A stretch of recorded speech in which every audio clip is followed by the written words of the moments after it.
Gálatas capítulo 2, versículo 18. Solo leeremos este verso. Amén. Y dice así la palabra del Señor. Porque si las cosas que destruí, las mismas vuelvo a edificar, transgresor me hago. Una vez más, por favor, y digamos amén a la palabra del Señor. Porque si las cosas que destruí, las mismas la vuelvo a edificar, transgresor me hago. Amén. Tenemos que decir amén a la palabra. Amén. Porque si las cosas que destruí, las mismas vuelvo a edificar, transgresor me hago. Una de las formas más comunes que tenemos a la hora de separar los periodos de vida de un ser humano es por medio de hacerlo separándolo en pasado, presente y futuro. Aquello que viví, aquello que estoy viviendo y aquello que en un futuro viviré. Cada uno de estos tres bloques de tiempo de nuestra vida es altamente significativo. Y en esta estructura están contenidos todos los periodos de vida de nuestra vida, valga la redundancia. El presente, que no tiene mucha especulación y ninguna incógnita, ya que es lo que estamos viviendo ahora, lo que estamos viviendo aquí en este preciso momento. El futuro, que por el contrario sí que recae sobre él ciertas incógnitas y ciertas incertidumbres, porque no sabemos lo que nos deparará exactamente el futuro, ni siquiera, si somos realistas, sabremos si tenemos futuro, a nivel físico, material me refiero. Y por otro lado tenemos el pasado, que es ese bloque de tiempo en el cual me quiero centrar estos minutos, ya que es algo que todos compartimos. Porque independientemente del pasado que hayamos tenido, todos tenemos uno. ¿Sí? Todos tenemos un pasado y nadie puede ignorar, que nadie puede borrar, que nadie puede olvidar. Un pasado. Nuestro pasado son la suma de nuestras acciones, decisiones, vivencias y experiencias que nos han llevado hasta el día de hoy. Y cada segundo que pasa se va añadiendo a esa montaña de sucesos que van acumulándose para construir nuestra historia. Por tanto, este pasado que todo ser humano tiene y que no puede ser eludido e ignorado, escuchen bien, va a afectar sí o sí a nuestro presente de alguna u otra manera. En otras palabras, por mucho que intentemos esforzarnos, no podemos evitar que nuestro pasado de alguna u otra manera influya en nuestro presente y en consecuencia a nuestro posible futuro. Ahora bien, y este es el kit de la cuestión a donde quiero llegar, este pasado, aunque va a influir sí o sí, puede hacerlo positivamente o negativamente. Nosotros como cristianos que transitamos el camino del Evangelio, necesitamos estar atentos a todo aquello que nos puede llegar a venir, estar pendientes de todas las diferentes dificultades que se nos van a presentar, para poder ponerles el correspondiente remedio y que nuestro paso no sea interrumpido, que nuestro caminar no sea alterado para poder seguir avanzando. ¿Me siguen? Pues tener en cuenta nuestro pasado y lo que éste puede llegar a generar en nosotros es una de estas tantas cosas que tenemos que tener en cuenta para que no genere problemas serios en nuestro camino. Porque quizá seamos de aquellos que ya hemos alcanzado madurez y el pasado, pasado está. Y solo queda como un mal recuerdo que no quiero traer a la memoria y por ende redunda solo para bien en mi presente. Pero quizá por el contrario, domina mi presente. Condiciona todo lo que soy y hago porque no logro salir de aquello que fui, no logro salir de aquello que hice, de aquello que me ocurrió, de aquello que me hicieron, etc. O quizá nos ocurra algo peor, y este es el tema a tratar hoy. Que recordemos el pasado con nostalgia, añorando la vida que teníamos antes, deseando volver a experimentar aquellas sensaciones pasadas.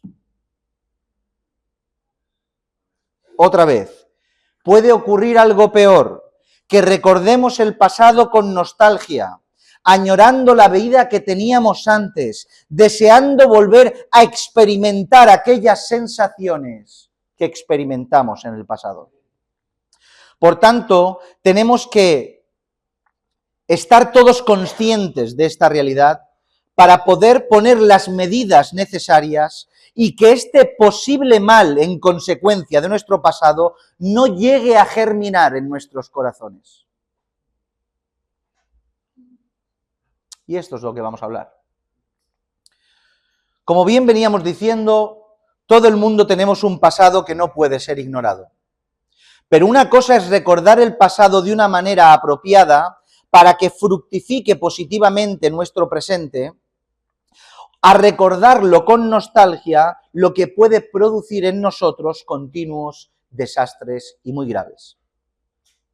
Algunas de las formas de que nuestro pasado influya en nosotros positivamente pueden ser las siguientes, y no se me pierdan. Como por ejemplo, recordar nuestro pasado como ese lugar terrible del cual fuimos libertados por nuestro Señor. Todos nosotros tenemos un pasado y absolutamente todos estábamos presos y éramos esclavos de él. Todos. No cometamos el error de creer que solo los drogadictos o los alcohólicos o los ludópatas o los asesinos estaban esclavos por sus pasados. Porque tenemos que entender algo, que el padre de familia que proveía para su hogar, que amaba a su mujer, que era buen ciudadano, que pagaba sus impuestos, pero tenía incredulidad en su corazón, también estaba preso de su pasado. Por tanto, como hijos regenerados por los méritos de nuestro Señor Jesucristo, todos hemos sido libertados de esa esclavitud, todos. Y en consecuencia, nuestro pasado es un recordatorio del lugar donde fuimos libertados. El rey David dijo lleno de sabiduría en el Salmo 51, verso 3, porque yo reconozco mis rebeliones y mi pecado está siempre delante de mí. No para producirle deseo, no para producirle dolor, sino para recordar lo que era y lo que ahora es. Recuerdo mi pecado en relación a que tú me libraste del pecado. Otra forma positiva de traer nuestro pasado al presente es que el pasado sea un recordatorio continuo de aquello que no debo hacer. Y esto es muy sencillo de entender y a la vez súper práctico. Ya que si toda pasada manera de vivir, como dice la Escritura, fue vana y en su mayor medida altamente pecaminosa, nuestro pasado se convierte en un recordatorio pedagógico continuo de aquello que no debemos volver a hacer. Mis hermanos, pocas cosas quedan en pie de nuestra vida pasada cuando todas ellas pasan por el filtro de la santidad de las Escrituras. Es más, en mi opinión, creo que ninguna cosa queda en pie. Y esto lo digo porque incluso aquellas cosas que parecían de nuestro pasado buenas, no son del todo buenas, porque solo en Dios lo bueno adquiere la dimensión y el propósito adecuados. Por tanto, esta reflexión me hace concluir que ni lo bueno era bueno en el contexto que el Señor reclama para con todos nosotros. Es por eso que si tengo en cuenta mi pasado como aquellas cosas que tengo que evitar, rectificar o mejorar, se convierte en un recordatorio continuo de aquello que no debo hacer. Y esto en un contexto positivo de traer al presente nuestro pasado. Pero ¿qué hay si recordamos nuestro pasado con añoro y con nostalgia? ¿Qué ocurre en nuestras vidas si nuestro pasado se convierte en el objeto de deseo que dejé atrás por causa del Evangelio? ¿Me están escuchando? Y con nuestro pasado no me refiero a esos momentos sanos y saludables, a esos recuerdos entrañables que todos albergamos en nuestros corazones y es incluso saludable recordar. No hablo de eso, sino a mi forma pasada de vivir, que estaba relacionada directamente con el pecado y me alejaba de la voluntad de Dios. A eso me refiero. ¿Qué hay si nuestro pasado se convierte en algo que deseamos volver a experimentar, en vez de algo que deberíamos aborrecer? ¿Qué hay de eso? ¿Qué hay si desde el sofá de mi casa empiezo a pensar y a darle rienda suelta a mis recuerdos y a mi imaginación, intentando experimentar por medio de mi mente aquellas sensaciones que tenía en mi antigua y pasada manera de vivir? ¿Qué ocurrirá en nosotros si añoramos continuamente todo lo que dejamos atrás? Si fantaseamos de vez en cuando con retornar a aquello que hace tiempo que abandonamos. Mis hermanos, podemos tener nostalgia de tiempos vividos en el pasado, pero no se puede tener nostalgia del pecado. No se puede tener nostalgia de lo malo. La definición de nostalgia es pena por verse ausente de la patria, los deudos o los amigos, tristeza o melancolía por el recuerdo de una pérdida. Eso es nostalgia. Por tanto, tener nostalgia no es un problema. El problema es tener nostalgia y considerar como pérdida aquello que tiene relación directa con el pecado y me mantenía alejado de Dios. Escúchenme bien. ¿Cómo se puede echar de menos eso? ¿Cómo se puede echar de menos aquello que nos mantenía alejados de Dios? Aquello que le ofendía y le ofende, aquello que aborrecía y aborrece, aquello que ensuciaba mi alma, ensuciaba mis ojos, ensuciaba mis oídos, ensuciaba mis manos. ¿Cómo podemos tener nostalgia de ello? ¿Cómo podemos tener nostalgia de aquello que llevó a nuestro Señor a la cruz? ¿Cómo?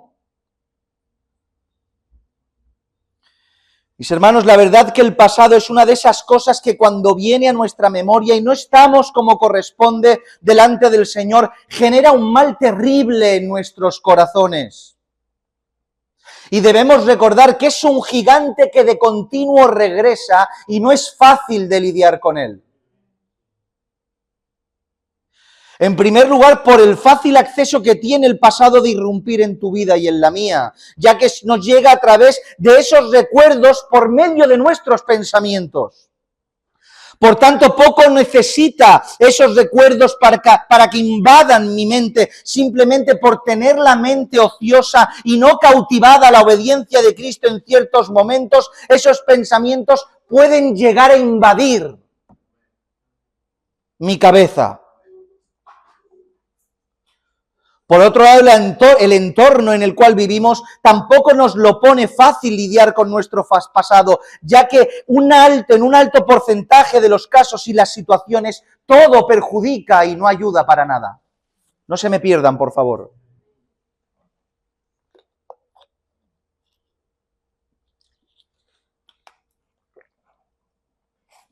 La propia ciudad donde te mueves, el propio entorno de trabajo donde estás. Paseas por las calles y ves ciertos rincones y te recuerdan a veces a tu vida pasada. Y si no pones cautiva el pensamiento a la obediencia, puede divagar tu mente y volver a añorar aquello que hiciste.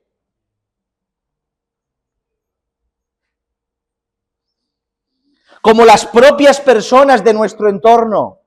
Compañeros de trabajo, amigos, familiares que no conocen a Dios y que sus conversaciones, sus formas de vestir, el compartir de sus planes, sus vacaciones, de continuo es un recordatorio de lo que tú eras, de lo que tú hacías, de cómo tú hablabas, de cómo tú vestías.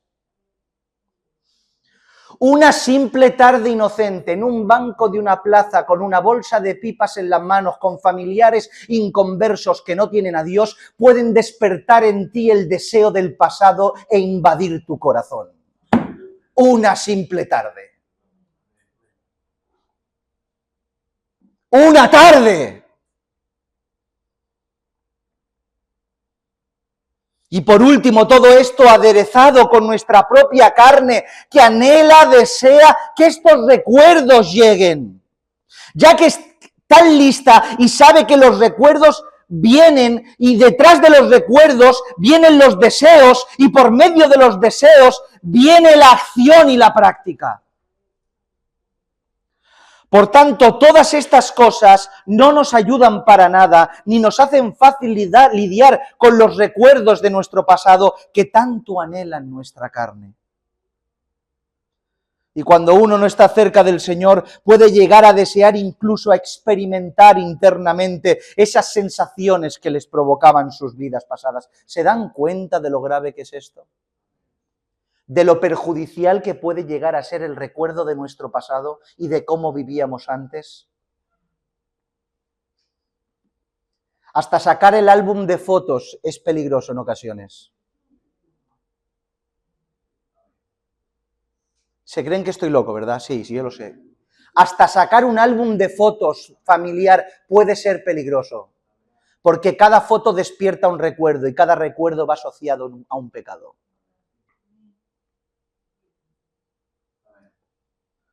Todo lo que estamos hablando está aquí hasta aquí en cuanto a la influencia en negativo que nos produce nuestro pasado. En la mayoría de estos casos, aunque es continua la batalla, por norma es continua la victoria. Síganme, por favor.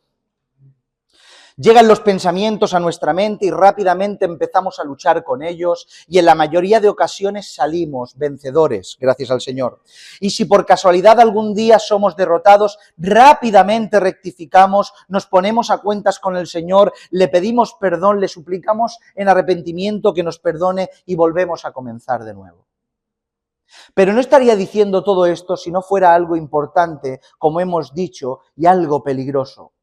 Ya, escúchame bien, ya que en algunas ocasiones esto no solo es algo puntual, esto no es algo que se suele luchar y vencer, sino que en ocasiones, en algunas personas, esto se enquista, llegando a formar parte de su forma de vida y camino. Para que me entiendan, hay personas que viven de continuo entristecidos por la nostalgia perpetua de haber dejado su vida pasada. Añoran de continuo cómo vivían antes.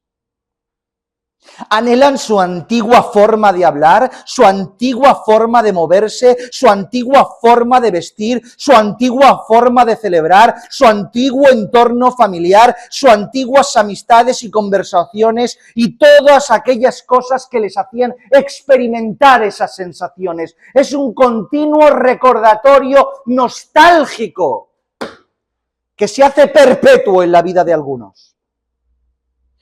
Contemplan su presente en el Señor y no encuentran satisfacción en Él porque están invadidos de los recuerdos y sensaciones de la pasada manera de vivir. Al no poner medidas y barreras en su mente en cuanto a todo esto, al no dejarse tratar por Dios como corresponde, estos pensamientos se han perpetuado en algunos corazones, impidiéndoles avanzar, haciéndoles retroceder y con el peligro incluso de que se marchen. En ocasiones este pensamiento del pasado está tan enquistado en los corazones que en vez de aborrecer el lugar donde Dios los sacó, están deseando volverlo a retomar. Y es por eso que en ocasiones estas personas terminan, como dice el texto, construyendo el altar que en cierto momento derribaron. Construyendo el altar que en cierto momento derribaron. Tenemos que ser conscientes que la carne es sumamente poderosa. Como creas que la carne es débil, vamos arreglados. Es tan sumamente poderosa que Pablo nos enseña que pelea de iguales con el espíritu, no con su espíritu, con el nuestro. De igual a igual. Hay una lucha entre la carne y el espíritu, ¿recuerdan el texto? Obviamente cuando el espíritu está fresco, cuando el espíritu está plesto, cuando tu copa está rebosando, la carne no tiene nada que hacer. Pero si el espíritu se debilita y si nosotros nos descuidamos, la carne está ahí, siempre intentando ocupar su lugar, y si lo puede hacer, lo hará sin contemplación. Por eso, mis hermanos, es que solo el milagro de la regeneración genuina y verdadera y el trabajo continuo en nuestra vida espiritual hace posible que el pasado se quede en el pasado. ¿Cuántos de ustedes saben lo que es la institucionalización? Definición. En contextos sociológicos y psiquiátricos, se aplica a la sumisión de un individuo al régimen de vida de una institución como el orfanato, el servicio militar, el asilo, la cárcel o el manicomio, donde viven internados durante un largo periodo de tiempo hasta hacerse dependiente de ellos. Eso es institucionalización. Esta palabra yo creía que era una palabra inventada, ya que por primera vez la escuché en una película llamada Cadena Perpetua en la boca de Morgan Freeman. Está hablando Morgan Freeman de un preso que tras 50 años en la cárcel o algo así, salió en libertad y a los pocos meses acabó quitándose la vida. Y él dijo que esto ocurrió porque este hombre estaba institucionalizado. En otras palabras, después de tantos años en la cárcel, no entendía ninguna otra forma de vida. Su vida eran barrotes. Su vida era el patio, su vida eran los muros. Por tanto, en vez de sentirse libre, cuando salió de la cárcel se sentía esclavo. Todo le parecía extraño, todo le parecía nuevo, todo le parecía ajeno a su forma de vida que tras 50 años había adaptado a su ser. Pues este principio es más real que la vida misma. Y no solo en estos contextos, sino en los contextos bíblicos en relación con el pecado y la libertad que Dios nos proporciona, se aplica exactamente este principio. Y solo hay que echarle un vistazo a la Escritura, al pueblo de Dios a lo largo de la historia, para darse cuenta de esta institucionalización. Todos conocemos el momento tan relevante de la historia en el cual Dios con mano fuerte y poderosa libertó a su pueblo de la cautividad de Egipto. Sabemos que después de 500 años de esclavitud, Dios escuchó la voz del pueblo y mandó a su siervo Moisés para que por medio de portentos y milagros libertase a su pueblo de la esclavitud de Egipto. Pero también todos recordamos cómo la queja de aquel pueblo que fue libertado fue continua y constante, a tal grado que añoraban en sus corazones la esclavitud de la cual fueron libertados. Esto es literal en la Escritura.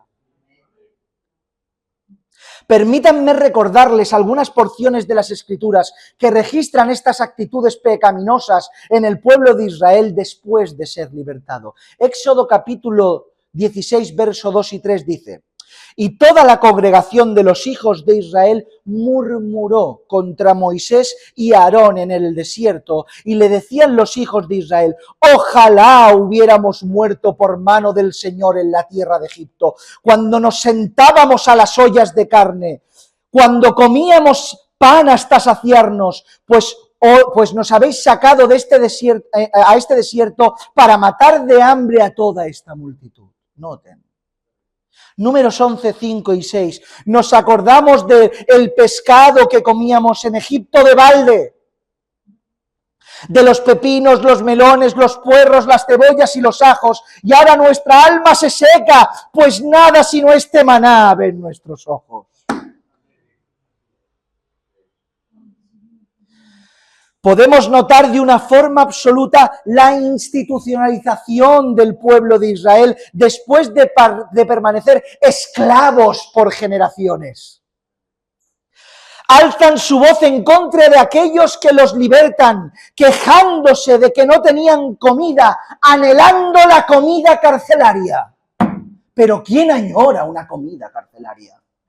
Deseando ponerse en la cola con la bandeja de plata y que le pongan un cacho de puré ahí, en la bandeja.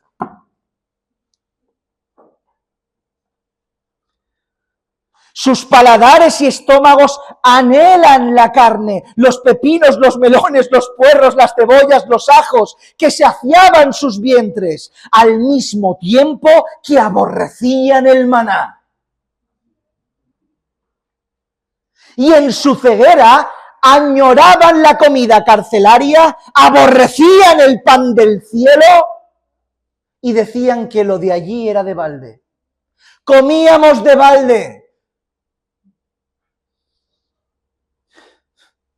De balde, mis hermanos, como si no estuvieran esclavizados, oprimidos, torturados, sin libertad estaban, pero para ellos de balde.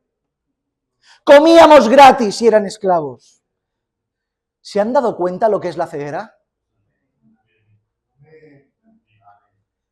Dios cocinándote tu almuerzo y tú deseando comida carcelaria.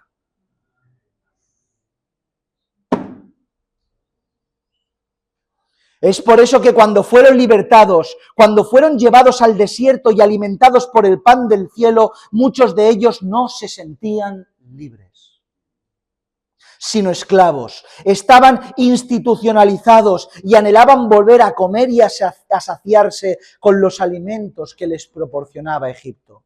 Ahora díganme ustedes, ¿no es esto una clara representación de lo que ocurre en la actualidad en medio del pueblo de Dios? Hombres y mujeres que fueron rescatados de su vana manera de vivir, que fueron libertados de su Egipto y alimentados con el pan del cielo, sin embargo, en vez de sentirse libres, se sienten esclavos anhelando su vida pasada. Que te doy mis bienes para que los ministres. ¡Qué va, anhelo la esclavitud! Que te doy una vida en mí. Y nosotros anhelamos una vida en nosotros mismos.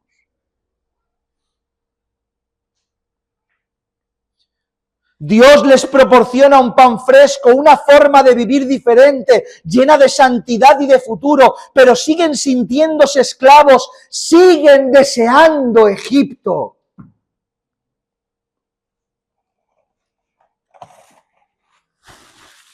El pueblo de Israel tenía razón cuando dijeron que los había libertado de Egipto y la esclavitud para matarlos de hambre en el desierto. Tenían razón. Tenían razón. Porque lo que hace Dios es llevarte al desierto para matarte de hambre. Tenían razón. Dios los iba a matar de hambre. Dios los iba a consumir. Dios los iba a matar de hambre literalmente, pero no de hambre del pan del cielo, sino que iba a matar de hambre su carne. Porque eso es lo que hace Dios, te mata de hambre. Como dice Oseas, dice, desde el desierto te llamé y te seduje.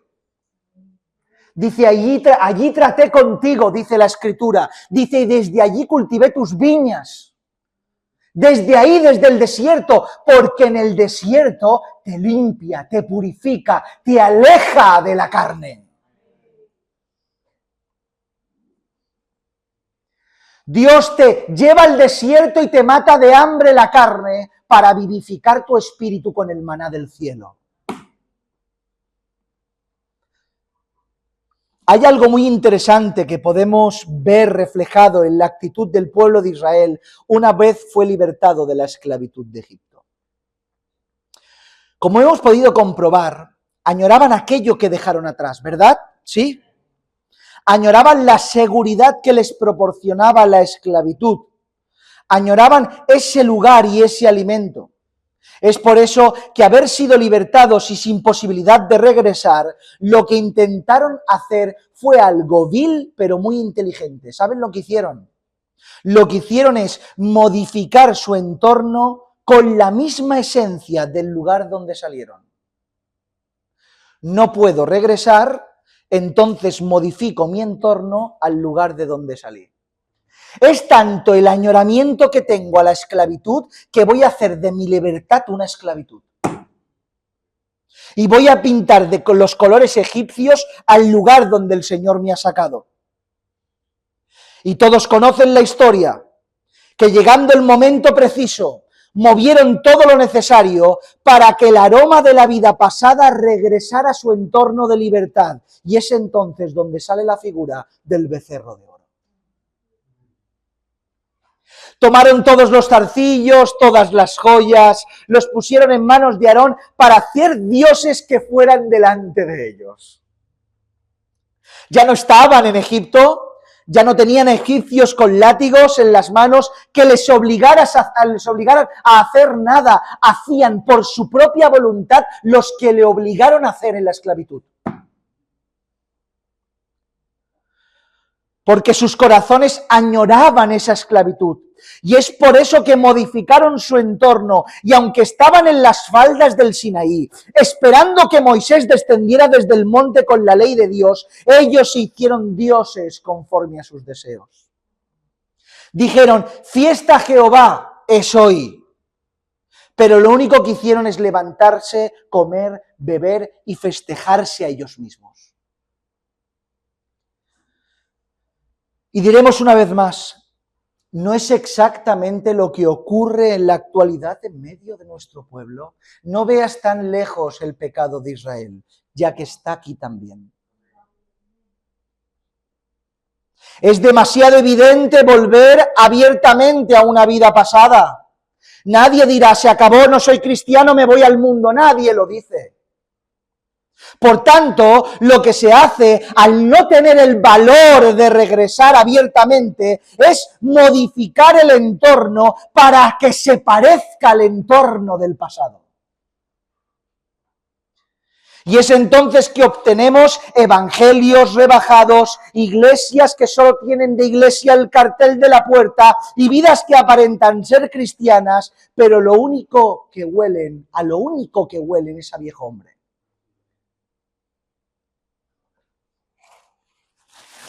Y esto es algo que crece como la marabunta, mis hermanos. Por favor, atiéndanme.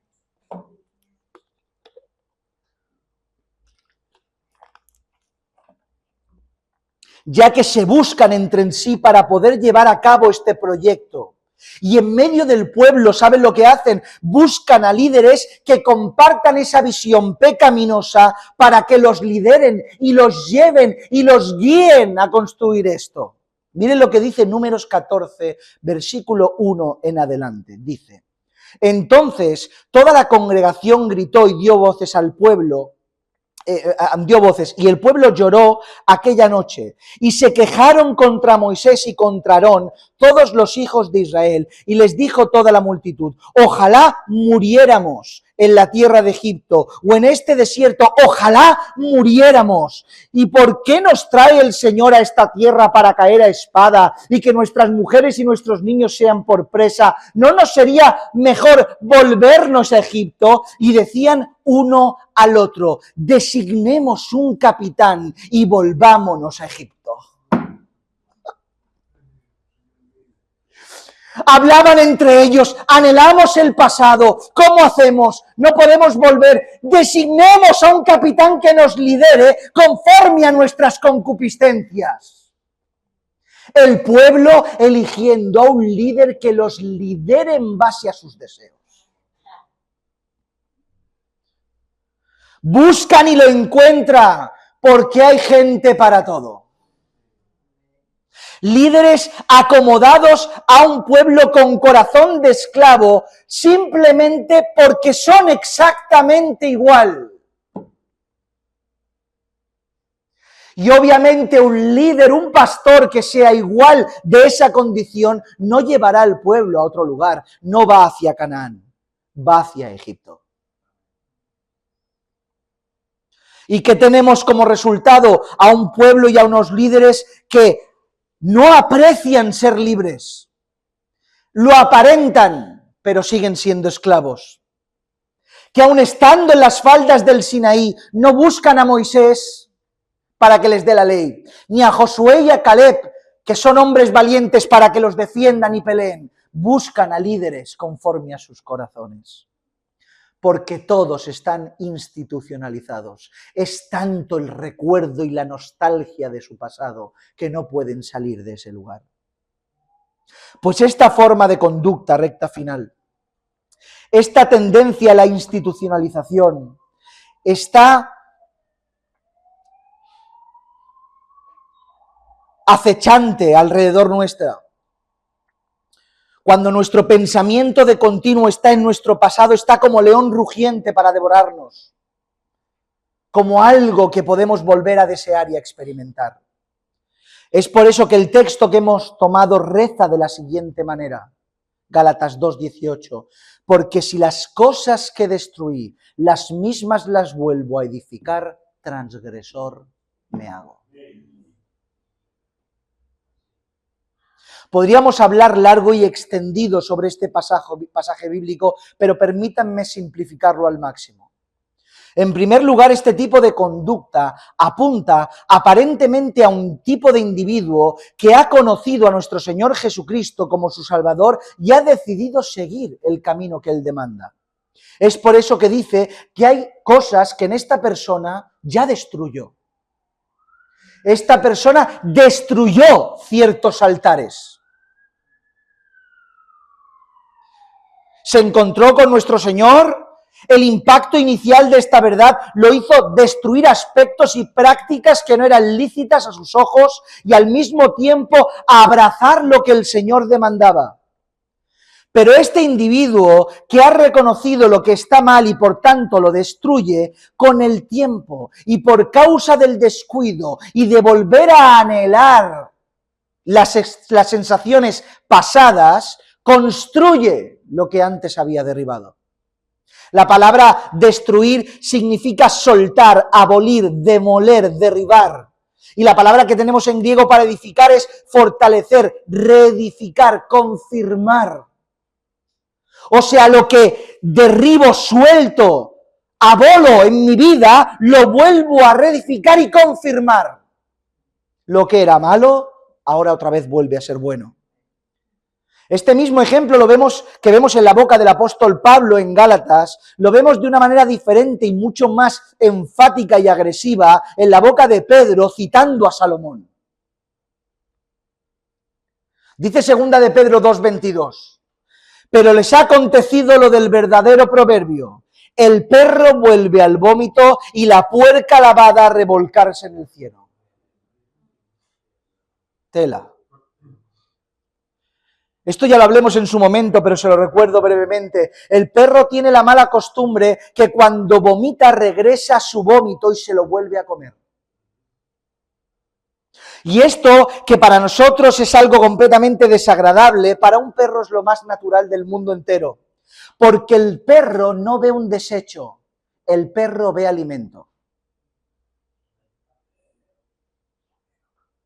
Y es muy significativa esta comparación de Salomón, ya que el ser humano, por mucho que en apariencia saque de él lo que le molesta, aquello que quizá en cierto momento por el impacto del primer momento le indigesta, vuelve a ello porque lo que sacó de él no le parece vomitivo, lo huele y huele a comida. No ve vómito, ve alimento. El otro animal que utiliza es el puerco, para señalar exactamente lo mismo. Una vez más, para mostrar, para nosotros es algo extraño que una vez lavados nos volvamos a ensuciar, al menos voluntariamente. Pero para un puerco es lo más normal del mundo, ya que el puerco no tiene glándulas sudoríparas, no tiene la manera de regular su temperatura. Por tanto, el fango, el lodo, le ayuda a regularse. Así pues, aunque esté limpio, busca el barro porque es su hábitat natural en el cual adquiere la temperatura adecuada para su cuerpo. ¿Notan? Y otra vez, he aquí la genialidad del Señor y en boca de Salomón, ya que el hombre que en su naturaleza quizá no cambió, necesita volver a su hábitat. Te limpio pero me ensucio, porque la temperatura no la encuentro con sus ropajes, sino en el barro.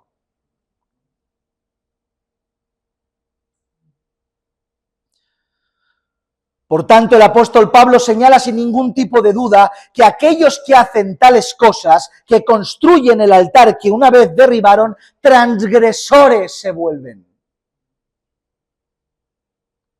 Porque no se hace desde la ignorancia, ¿entienden la cuestión? No es que camino en mi vida en el Señor y he levantado un altar que no sabía que era tan malo y lo he levantado. No, que estás levantando algo que en el pasado derribaste. Que en el pasado había una estatua, una imagen, un altar, que traducido es un principio pecaminoso de tu vida, y lo señalaste como malo, dijiste amén al mensaje, dijiste amén a la voz de Dios, lo tiraste por el suelo, te alejaste de él, eres consciente de su maldad. Y después de ser consciente de esa maldad, con premeditación, con todo el pleno conocimiento, habiendo dado lugar al deseo de mi pasado, piedra a piedra lo vuelvo a construir. Y sabemos construirlo porque nosotros lo derribamos. Y lo vuelvo a construir llamando bueno a aquello que antes ya llamé malo. Por tanto, transgresor me hago, porque no hay ignorancia ninguna, hay transgresión voluntaria.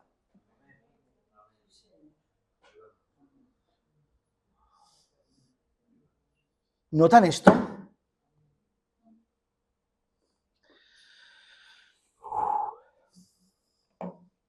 ¡Qué miedo!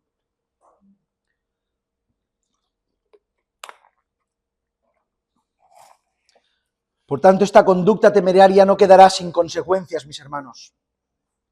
Si no ponemos remedio, seremos castigados por ellos. ¿Saben lo importante que es esto para nosotros en esta tarde? En primer lugar, porque esta conducta, cuando se perpetúa y se lleva a cabo, lo único que refleja es una vida que en realidad probablemente quizá nunca fue regenerada. Cuando se consuma y te lleva a la práctica y te lleva al mundo. Pero sin irnos al extremo, ni ejecutar ninguna sentencia en cuanto a salvación y condenación. ¿Cómo creen que se desarrollará la vida de un creyente en esa condición? ¿Cómo creen que se puede vivir feliz y con propósito en el Señor de esa manera? Es imposible. Vino el Señor a tu vida, vino el Señor a la mía, y vivimos entristecidos por un recuerdo de una vida pasada, que quizá tenga cierta satisfacción momentaria, pero que me lleva al infierno, que me lleva a alejarme del Señor.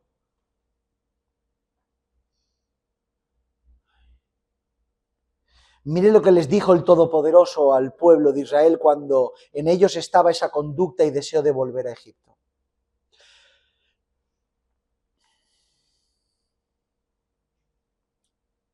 Números 14, 19, 23 dice: interceden por el pueblo, perdona ahora la iniquidad de este pueblo, según la grandeza de tu misericordia, y como has perdonado a este pueblo desde Egipto hasta aquí. Entonces el Señor dijo, estamos en un contexto no de condenación definitiva, sino en un contexto de trato y de castigo de Dios en vida. Noten, entonces el Señor le dijo, yo lo he perdonado conforme a tu dicho. Lo ha perdonado. Mas tan ciertamente como vivo yo, dice el Señor, y mi gloria llena toda la tierra, todos los que vieron mi gloria y mis señales que he hecho en Egipto y en el desierto y me han tentado ya 10 veces y no han oído mi voz, no verán la tierra de la cual juré a sus padres, no, ninguno de los que me han irritado la verá. Noten, te perdono, vale, perdono, pero los voy a castigar. Porque este tipo de conducta no quedará impune, mis hermanos. Dios en su eterna misericordia, por causa del intermediario Moisés, en este caso los perdona, pero aunque los perdona en vida, sufrirán las consecuencias de nunca experimentar en sus labios la leche y la miel de la tierra. Y esto es lo que pasa en la actualidad, es exactamente lo mismo, escúchame y no te distraigas. Somos salvos no por méritos propios, sino por los méritos de Cristo. Y es en su intercesión que somos perdonados. Aún así, si desobedecemos, si tenemos este tipo de conducta, quizás seamos perdonados, pero te digo algo, de la misma manera que ocurrió allí, ocurrirá aquí. No disfrutaremos de la leche y de la miel.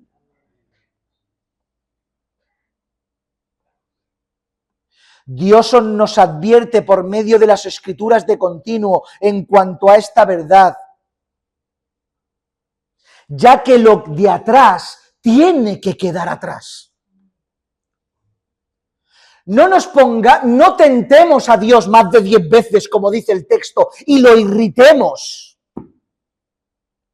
Lo que quedó atrás, atrás tiene que quedar. Bien está en ese lugar.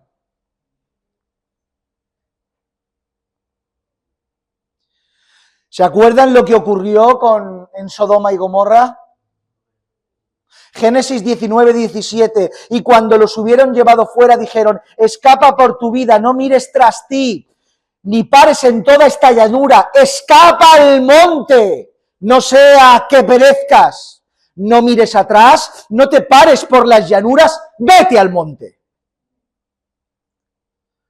Pero en Génesis 19, el versículo 26 dice, entonces la mujer de Lot miró atrás, a espaldas de él, y se volvió estatua de sal. Conforme iban andando, su marido no veía y su mujer giró la cabeza. ¿Saben por qué giró la cabeza? Porque antes giró su corazón.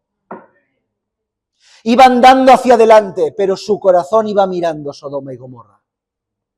Y como su corazón estaba lleno del recuerdo de lo que dejaba atrás, su cabeza se torció y se convirtió en estatua de sal.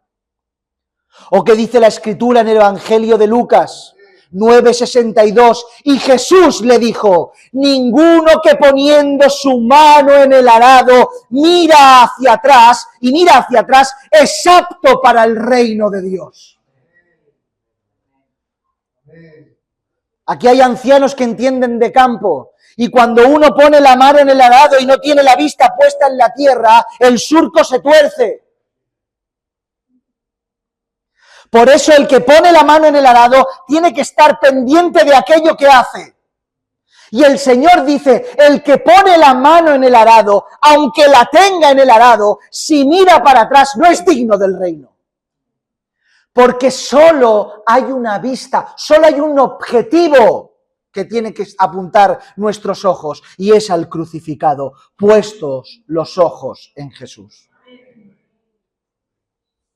Por eso dice el proverbio en Eclesiastés 7:10, nunca digas, ¿cuál es la causa de que los tiempos pasados fueron mejores que estos? Porque nunca de esto preguntarás con sabiduría.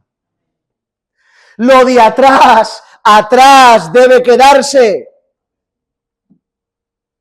Por tanto, Iglesia del Señor, sé consciente de esta realidad y que el pasado no sea tu verdugo,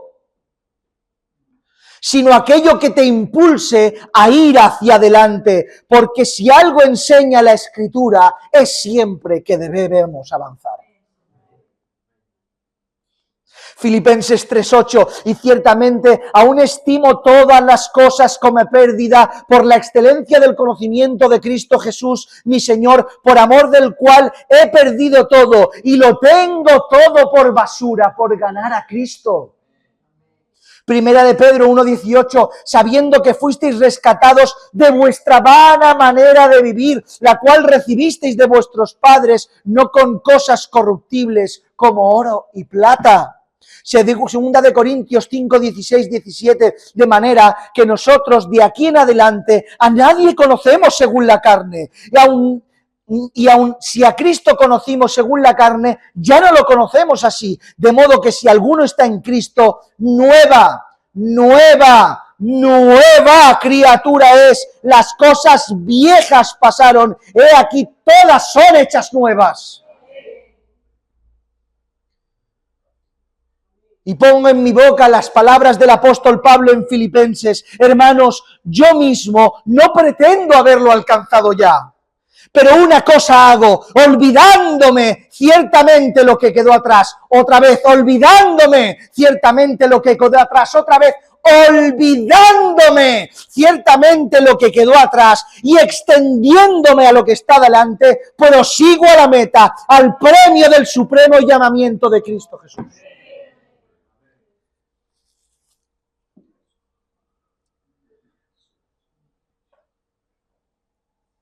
Hoy el Señor nos grita desde el cielo, ¿a dónde pones la mirada?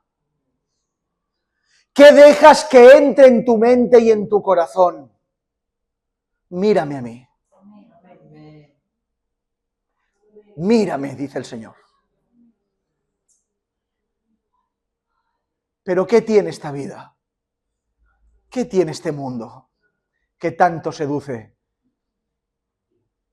Mira la cruz y quedarás seducido por él. ¿Qué se puede comparar? Estar a los pies del crucificado y aunque la sangre te llene, la sangre te caiga, no sueltes sus brazos y no dejes de besarle los pies. ¿Para qué quieres lo de este mundo? Que Dios aborrece, que te aleja de aquel que te salvó. Es verdad que la carne es seducida. Es verdad que cuesta. Es verdad que todo el mundo lo hace y aparenta ser los más felices del mundo entero. Pero entrando en el lugar santo, entrando en su presencia, te das cuenta que el tesoro no lo tienen ellos, que el tesoro lo tienes tú.